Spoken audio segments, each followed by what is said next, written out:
as we welcome up Phil, guys. Enjoy. Thank you, Tony. Tony? Sorry, it's because Tony just gave me a mic because I didn't have a microphone until about 4 seconds ago. Come on then, men. Who's booked in? Hands up if you're booked in for Elemental. Shame. That's what I'm going to do. Shame. Hardly any of the men in the room are booked in. Book in. Do it while I'm talking. I really don't care. Book in so you don't look silly next week when I ask you, have you booked in? Joel, I've booked you in. I paid for your £5 for your meal. That means I get to eat your food. Yeah. Oh, I've got my little fan as well. High tech. Oh, it's working. It's lovely. That is beautiful. Do you see what I see? That is my message title today. Do you see what I see? Obviously, I nicked the words from the song we sang this morning now, and we were doing tracks this morning, so I built a whole message around this. And I've actually been wanting to speak on this for ages, and I'm just putting a toe in the water today of like 5% of what I want to talk about. And so maybe I'll set it up for later on in the year and we'll expand on it. But today, I want to talk about the fact that we usually want people to see what we see. Does people agree with that? We want people to see what let's narrow it. We want our husband or wife to see what we see. We want them to see what we see. So now there's more agreement. And I do want them to see what I see because they don't see what I see. Or more specifically, this is more specifically, I think, we'll narrow it down further. We want them to see the way we see it. Not just to see the thing, but to see it the way we see it. It's funny looking up, it's just the nods. Mostly of wives, just to point out. You see, me and Steph see things differently in lots of different ways, and we could spend hours just talking about that. And if you're married in here, or you've got a partner, a fiancé, or you've got siblings, you understand, you see things very different than the people who are almost the most like you. You know, my brothers and sisters are most like me genetically, if you like, and yet we can often see things so differently. But me and Steph see things very, very differently. And there's reasons for that, even with actual vision. You know, women generally, and I will speak in generalizations today, so don't throw anything at me, but they're better at discriminating, and I think this rings true. They're better at discriminating between subtle color differences. And that might not be true in your household. Who's throwing chewing gum?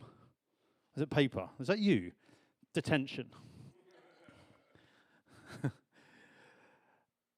Women are better, generally speaking. Maybe they're not your husband, but generally speaking in the population, are better at discriminating against subtle colored differences. And there are reasons for this. You know, the genes for red and green photopigments are on the X chromosome.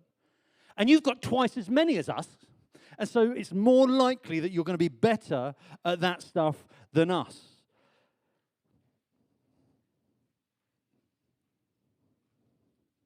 Yay, women win. All the time.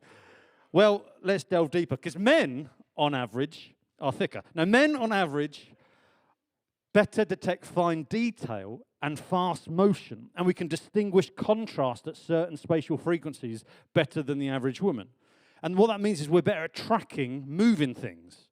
God designed us to be able to track moving things better. And some of you might relate to you. So maybe with your kids, you go and understand that. That's why, generally speaking, like, for instance, boys tend to be slightly better at hitting a moving ball than a girl. But the girl could tell you what color the ball was better than the boy. Generally speaking, I'm not trying to set the sexes up against each other to fight at all. I'm actually trying to do the opposite today. And there's a great example. Just happened a few weeks ago, It was the hub kitchen fascia. If you haven't been downstairs yet, we built this new fascia on the hub. I say we. I drew the pictures for it, and then I made other people do it. But I come up with all the design for it and stuff like that, and I know my skill set, and it's not fixing things. I'm good at breaking things. I'm good at planning things. But we decided on the colours, like with me, Tony, and Kaylee. We got all of these colours out about what colour should go behind the slats to make them pop. And so, because that's why it looks good, is the contrast between the browns and the greys. I understand this. Even though I'm a man, I understand these colour differences. And yet, Kaylee come up with 5 different dark greys to go behind. All on these little cards. And she was like, I'm not sure which one to do. I think this one. Or back and forward with messaging. I'm just like, pick a grey. I was like... But she was like, this one's got more blue tones, this one's got more pink undertones. And to me, I'm like, they're all dark grey. And I'm being honest, I said to her, can I be honest with you? I can't tell the difference between any of them. They're all next to each other, and they all look exactly the same grey to me.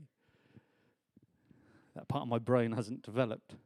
But you can see why, like, couples fight over what colour to paint a room, can't you? You understand some of the reasons of why we may do that. And I think God's up there going, I designed that just so I could laugh at this. So my question is, do you see what I see? And the answer is probably not. Is probably not. Do you see what I see? Probably not. Do you see the way I see? Probably not. And there's a few examples how we see the same things but differently. And you would have seen all of these before. I want to whip through them. But this one of Rubens' vase and vase. This is like a really old one that we know. So put your hand up if you generally see the vase first. Put your hand up if you generally see two faces first. Put your hand up if you just oscillate between the two constantly. Like that. Yeah. And so we can all see both of these. So this is a really simple one that we see slightly differently in that at the start we might trigger one thing and then we see the other one quite quickly. And so with topics like this in our life, it doesn't really matter. We see them slightly differently at slightly times, but we generally understand that we can both see both things. Some people in here are going, I don't know what you're talking about, it's just a vase on the screen. And this one is amazing. I wasn't going to include this because I thought the picture wasn't good enough. And this might not actually work. I'll be up front because of the type of projector we use. The colours might not be right, so it might not actually work. But you'll understand the principle anyway. So the next one's a very famous one about the dress. What two colours is this dress? Black and blue? Golden. I love it. Gold and white. And you'd put 100 quid on that, wouldn't you? Gold and white. You say it's black and blue. Right? These are the two colours that most people see. Black and blue. Let's do hands up. Who's got black and blue? Who's got gold and white? Like it's around a 50-50 split. Generally split. And then you've got this weird niche group. You've got this weird niche group in the middle called my wife, and I think she is the only one who sees it brown and what else is it? I put it in my notes so I didn't forget. Brown and purple. That's what she sees. And I was like, get out. I'm like, no wonder I don't see anything like the way you see it. You have this own little unique way of seeing the world. Yeah, we all do. And so, like, some of you have never seen this. Who's seen this example before? I've said it, yes, you understand. Some of you, this is the first time you've seen this. And it's like a revelation. What other people see things that are actually real different than I do. Yes, they do. And why is it important? We'll get onto that. This one's even better. And it's the spinning ballerina. Here we go. Can we play the vid, please? It's got a little bit of an intro on it. But you can read it if you want. But it's about which way is the ballerina spinning. Is she spinning this way? Or is she spinning this way? I wouldn't say clockwise or anti-clockwise because it doesn't actually make any sense depending on which way you're looking at it. But which way is she spinning? Have a little look. Who thinks she's spinning this way? Hands up. Who thinks she's spinning this way? Slightly small. Now, who can switch in their mind which way she's spinning? There's a good way of doing it is to look at the bottom foot and tilt your head slightly. And you might be able to get her to switch. And once you get her to switch, you can't see it the other way again. Some of you, and this is important, some of you in here are brilliant at seeing things two different ways. The very same thing, and you're able to see it two different ways. Some people in here are only able to see things one way because their brains told them it from the beginning. That is all it would tell them. Don't nudge your husband.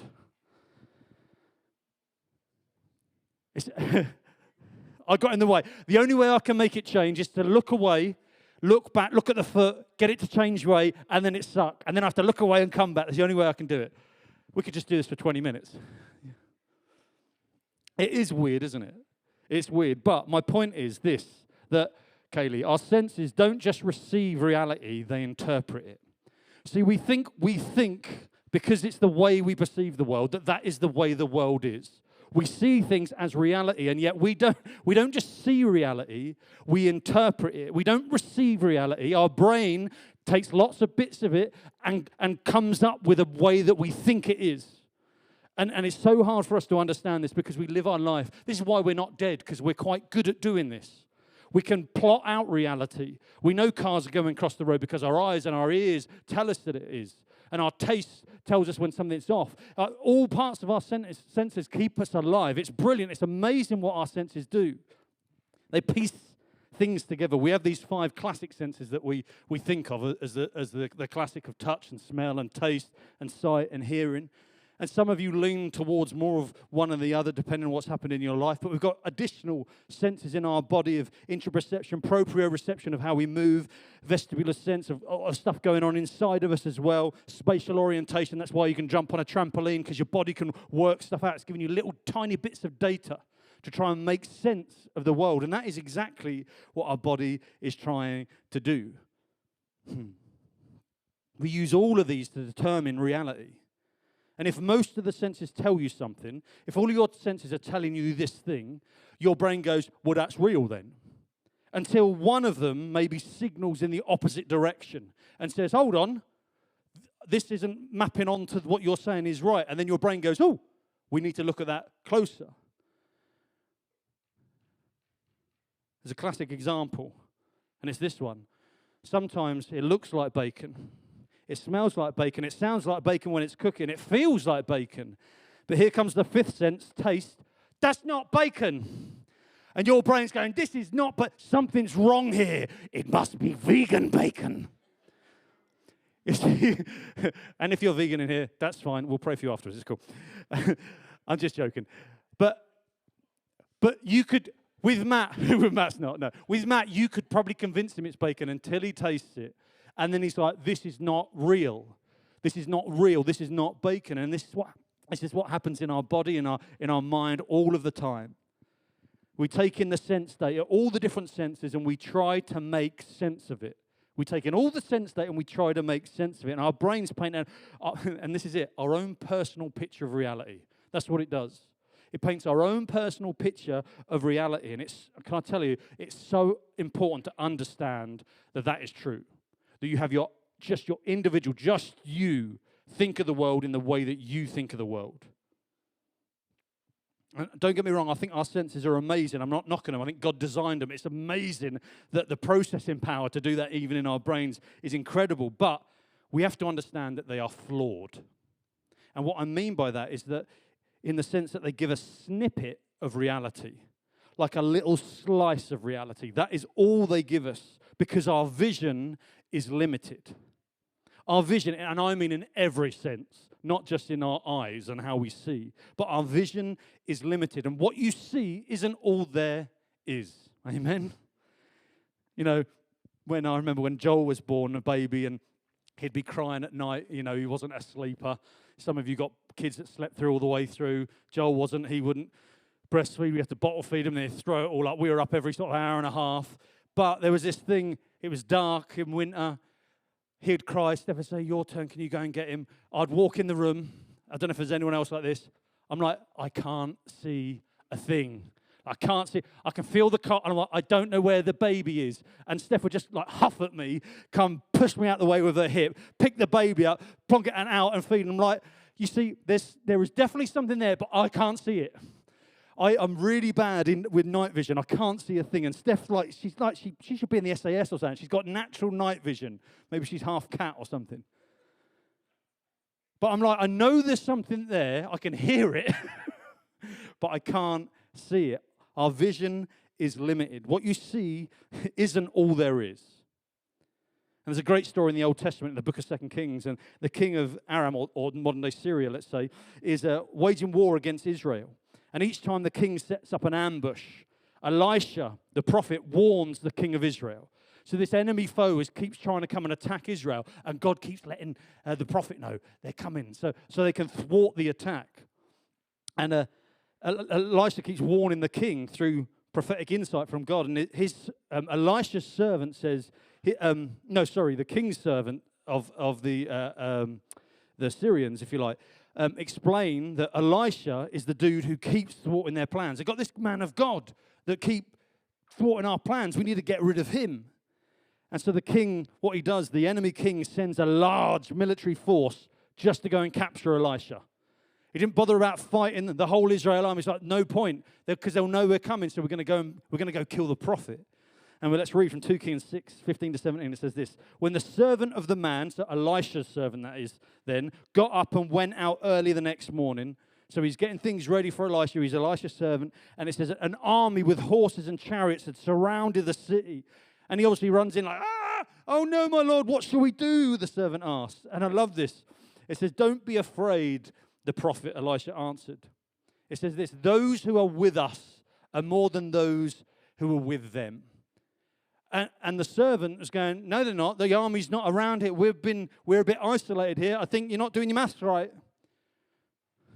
He must be thinking, you're a muppet, mate. I don't understand. We need to panic and run and hide. And Elisha prayed. I love this. Elisha prayed over his servant. It says, praying to God, says, open his eyes, Lord, so that he may see.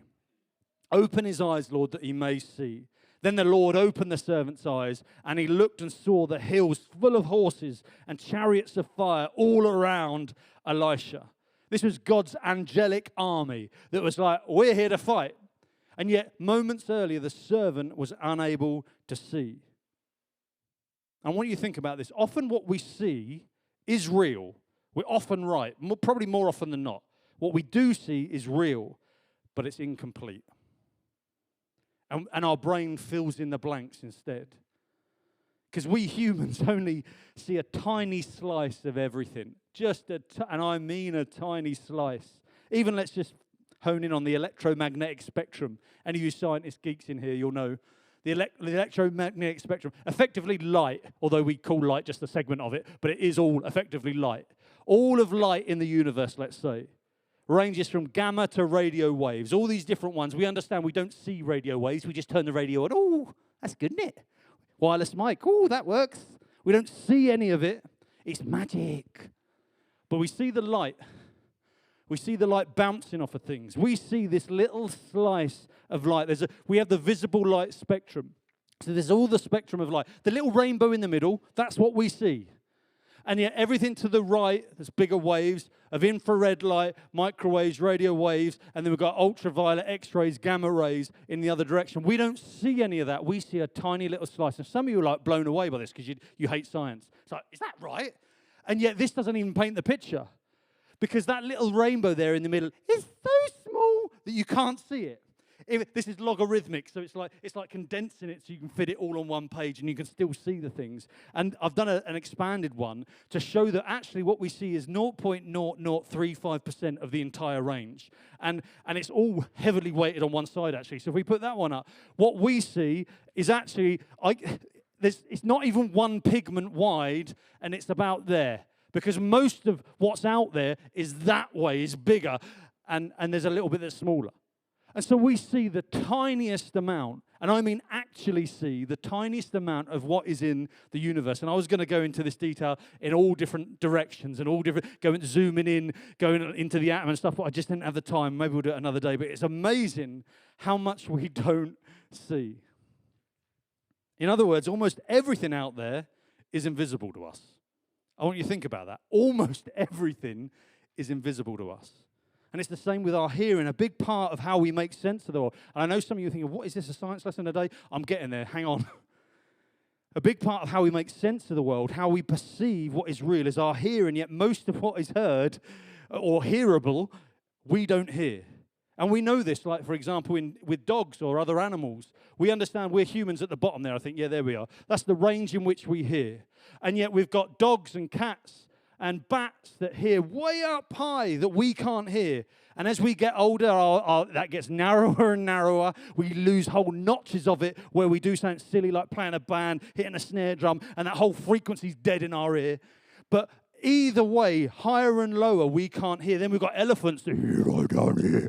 Elephants are talking to each other. You don't even know it. I think they do it in the zoo. They're like, look at this one. What an idiot. Look at his hat. Look at the size of his nose. You know you've got a big nose if an elephant's calling you a big nose. So we understand the principle of this, and yet the actual reality, and this isn't even real either, but I'm giving you a bit of a picture of it, of what we can hear is like this tiny little segment here. It's about 1%, because this should actually be small. I've just done it so you can see it. This little tiny amount of what's out there to be heard is what we actually hear. It's quite scary when you think of it in the spiritual sense. See, ladies, that's why men only hear less than 1% of what is said to us. I'm just kidding. When you look at one of the oldest texts in the world, from the book of Job, that's considered perhaps one of the earliest written, even though chronologically it's not the earliest, but one of the oldest that was written down. Some people argue that, but it's really old, whatever. Describing the breadth of God's wonder, just like how wide and that we can't understand and see it and understand it. And it's in Job 26:14 that says this. It says, and these, after it's listed loads of amazing, wonderful things about the breadth of God, these are but the outer fringe of his works. Just like we can see in the light spectrum, it's like the outer fringe of what's there. Everything explained in the book of Job and even through Scripture, I think in across all of history, is just the outer fringe of God's works. How faint how faint the whisper we hear of him. Who can then understand the thunder of his power? And it goes on and on and on. It's amazing. So when you think about this, if our senses can fool us that easily, just like we saw earlier on the screen, that our senses can fool us, no wonder Scripture reminds us that we don't see the full picture. This is why it's important. We need to understand we don't see the full picture. I know you're incredibly intelligent, much smarter than me. You see things much better than me. Can I tell you see just a slice? This little, and I want you to think about this little single puzzle piece that we have that we call reality, or our perception of reality. This little puzzle piece, I'm not saying that that isn't valid. I'm not saying that that isn't real. In fact, that's very powerful and it's very important, but it's not the full picture. It's a tiny little piece of the full picture, and maybe that is all we will see while we're on earth. The piece is real, it matters. What you take in, your perspective, what you think is real and how you deal with things, it's real and it matters. But it's not the whole picture. And our vision is like this. We see pieces, whereas God sees the box, or another way to put it is this. We see in part, but God sees the whole. And it's so important we understand it, that we just see the little tiny jigsaw piece, but God sees the whole. But it's not just that we don't see everything, because you can't see everything. Even the things you do see, your brain only takes one thing at a time. It has to prioritize everything. And it just looks at the most important things. But it's not that we just don't see everything. It's that sometimes we don't even agree on what we do see. Why is that important? It's not that we don't see the same thing. It's that we don't agree on what we do see. We can be looking at the very same thing, and we can't agree that we're looking at the same thing. Our perception can be distorted, just like that ballerina. Our perception can be distorted. Actually, I'd put it more like this. I'd go further. Our perception is distorted. And when you understand that about yourself, that the way I see things and view things and feel about things and our attitude toward different things in the world is distorted, it makes you a little less sure in yourself and more reliant on God. And you'll probably find you get on with other people better too. Just a side note. There's a great story in the Old Testament of different people who saw the same thing a different way. When the Israelites fled Egypt away from Pharaoh, I was just talking about it with Glenn this morning, how, oh God, Moses was just always moaning. But he was out in the desert, and what he'd done was send 12 spies out to go and spy out the land on a little recon mission. Go and tell us what's there. And then we read in Numbers 13, verse 30 to 31, it says this. Then Caleb, they came back. Then Caleb silenced the people before Moses and said, we should go up.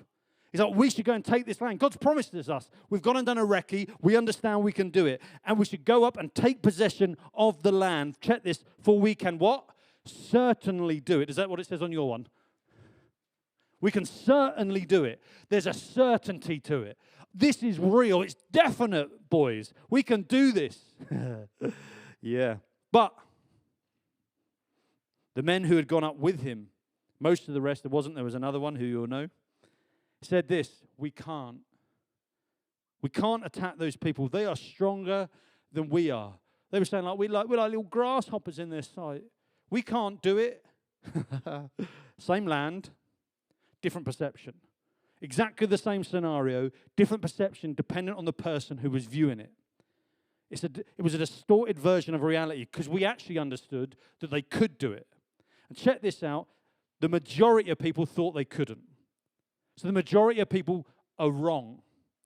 And the thing is that we think that we're one of the two in every area of our life. That's why we think the way we think, because we think it's true, because we think it's right. And so we think we're part of the two, yet most of the time, most people are wrong. And some of you are scared of that.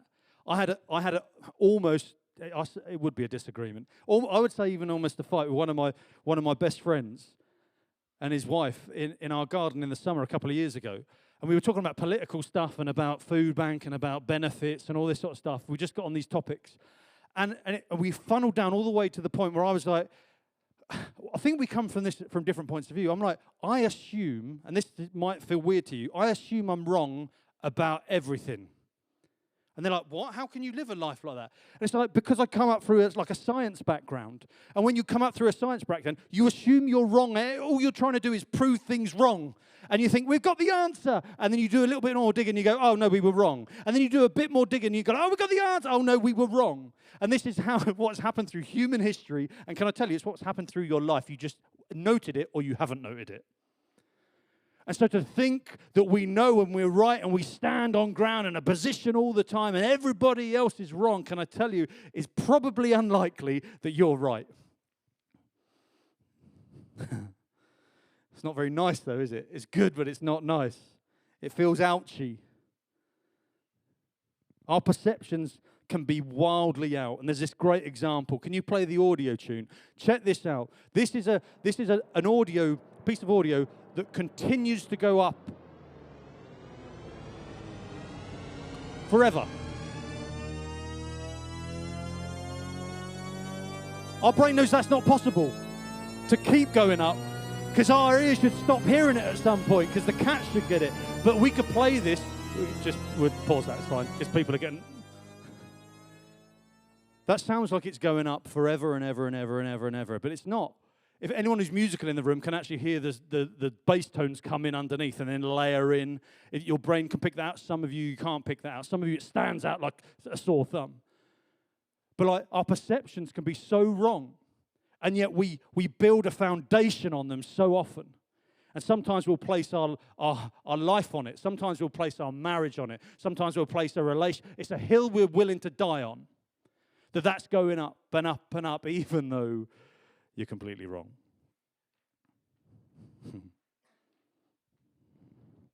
So our perceptions are distorted, and can I tell you, in some things, probably in most things, it doesn't really matter.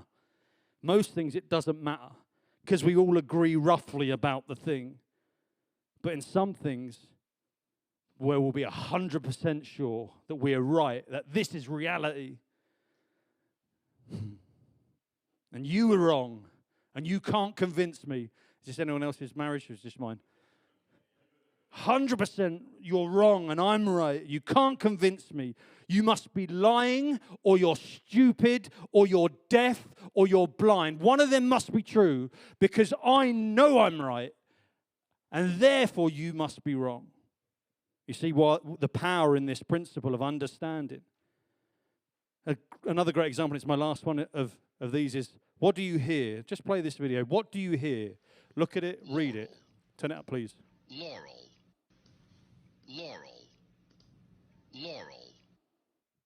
Who in the room hears Yanni? Who in the room hears Laurel? Half of them are wrong. They're wrong. What is weirder is, at home, all I can hear was Laurel. In here, all I can hear is Yanni, because the frequencies are slightly different of the speaker. Young people, do you all hear Yanni? You hear Laurel. They reckon more younger people, because of the frequencies, hear Yanni generally. More older people usually hear Laurel. That's generally the split. Depends on your genetics as well. But what's weird is that Steph went, I played it to her without reading it, and she said, I don't hear any of that. I hear yearly. Yearly. I'm like, hold on, the blue dress thing, you do like this. You're like this obsolete dot on a graph somewhere.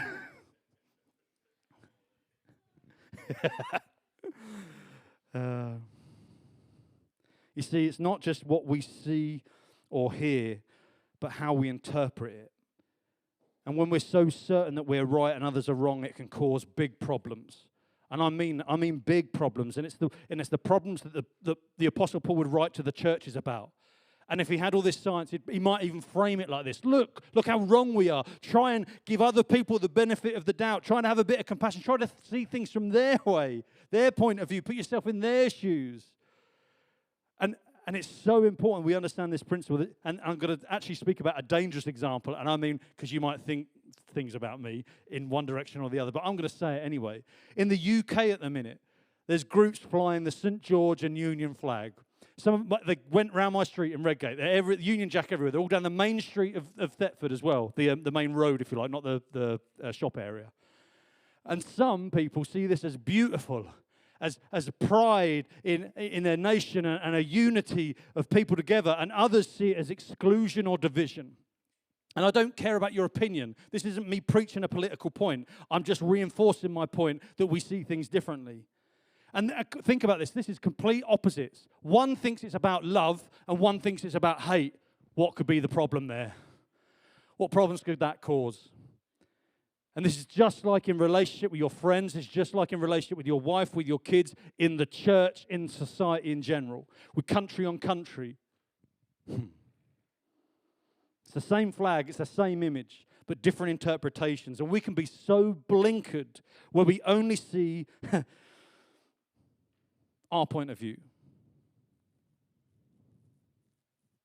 We can only see the thing one way. You know, I know folk who don't care about any of that. Like, you speak to them, because I like talking about this sort of stuff with people, and they don't care. In fact, they're like, what flags? You got mates like that, haven't you? I don't know. I don't care. Nothing to do with me. Have we got a flag? They're blind to the flags. Doesn't penetrate their soul at all. There's no meaning to it at all. Haven't even seen the thing. And I know folk who only think it's hateful. And they're blind to genuine desire of some to celebrate culture. They're blind to it. They can't see it.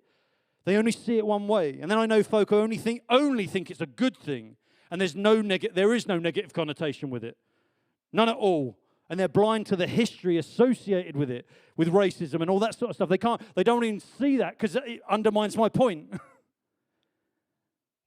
They don't understand that it could potentially give energy to factions in society that we've been fighting for generations. They're blind to that. And I know folk who see it both sides and have a nuanced conversation about it and say, well, I can see that point and I can see their point. There's no right and wrong here necessarily. They're just different ways of seeing the same thing. And if these guys would talk about it, they'd actually probably agree on nearly everything.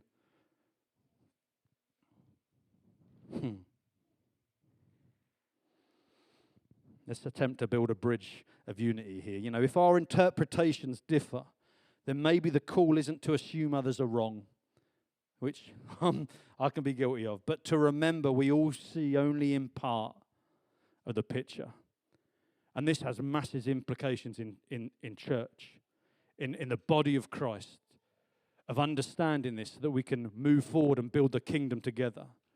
And I love the way that Paul warned about it to the letters to the Corinthians. It says this, 1 Corinthians 8:2. Oh, what a lovely laugh. It says this, those who think they know something do not yet know as they ought to know. Those who think they know something, what a warning. Because most of us think we know stuff and we've got it in firm foundation and we have it solid, rock solid. And can I say, especially if you're over 40, that's me. I heard someone say once, you can't change people over 40. They're stuck. And there's quite a lot of truth to that. All the wiring in the brain is fused nice and solid. To get someone to change their mind's really difficult. But can I tell you, even though that's true and maybe naturally normal for a human, can I tell you that's what Jesus would come and say, I don't want you to do that. I want you to be plastic up here. For my spirit to come in and move you and change you. Why? Because I want you to look more like Jesus. I need you to not look like you and think like you. I need you to move more like Jesus. And if you're already Jesus at 40, oh, the work's done. He might as well take you. Those who think they know something do not yet know as they ought to know. What a reminder to stay humble. And the application to this is unity doesn't come from everyone seeing things the same way, because we never will. Unity comes from humility. Unity actually comes from humility, trusting that God sees the whole picture even when we don't. And I want to reinforce this point as I finish, that our perception is clouded, but God sees the whole truth. So what do we do when we can't see clearly and we don't always agree on what we do see? I suppose that's where faith comes in to some regard. And it often actually, faith lets us see beyond sight. It actually allows us to see beyond sight somehow spiritually. Don't ask me how it works, but it does. 2 Corinthians 5:7 says this, "For we live by faith, not by sight." Is that a statement you can say? That you live by faith? Or do you live by your senses and build your perception around it like a fortress? And that is how you live? Or do we, like Paul wrote, live by faith and not by sight? Hebrews 11:1 says this, that faith is confidence in what we hope for and assurance about what we do not see. All the things that we're called to do and follow and build in Christ, most of that we won't even see or even understand. So if that's true, if our vision is limited and our perception is distorted, but faith opens our eyes, how do we actually live this out day to day? Or how do we see as God sees? How do we do that if we've only got these little slices? I think we could take the example from Elisha, and that is to pray for open eyes. It's to actually be open, because we think we see everything. If we come with that attitude, we won't see anything different. God can't show us anything if we already think we know and see everything. We need to pray for open eyes, spiritually open eyes, like Elisha did for his servant. And then what we need to do is practice humility in perspective. Instead of assuming others are wrong. Who's like me? And when I think something, feel it quite strongly, just assume other people are wrong. Is that just the whole room? I assume it is. We should ask God, what might I not be seeing here? When people are clearly in the wrong to you, asking God to open your eyes and then asking, what might I not be seeing? Help me see things that I'm not seeing. Not just seeing it from their perspective, because that's important too, but help me see what I'm not seeing. And then on top of that, we need to walk by faith and not by sight. When we don't see the full picture, choose to trust the one who does. I guess that's the hope we carry, that even though our sight is limited, and it is, we belong to a God whose vision is perfect. Because we only see in part, but God sees the whole. And so, as we go out of here today, remember that spinning ballerina. We may not agree now which way she's spinning, but one day when we see Jesus' face, there'll be no more debate. We will see him clearly. So do you see what I see? Probably not. Or a better question might be, do you see what he sees? And again, the answer's probably not. And probably not in full at least. But one day we will. 1 Corinthians 13:12 says this, "For now we see only a reflection as in a mirror. Then we shall see face to face. Now I know in part, then I shall know fully, even as I am fully known." And I'm looking forward to that day. Amen. Let's pray. Father, I just thank you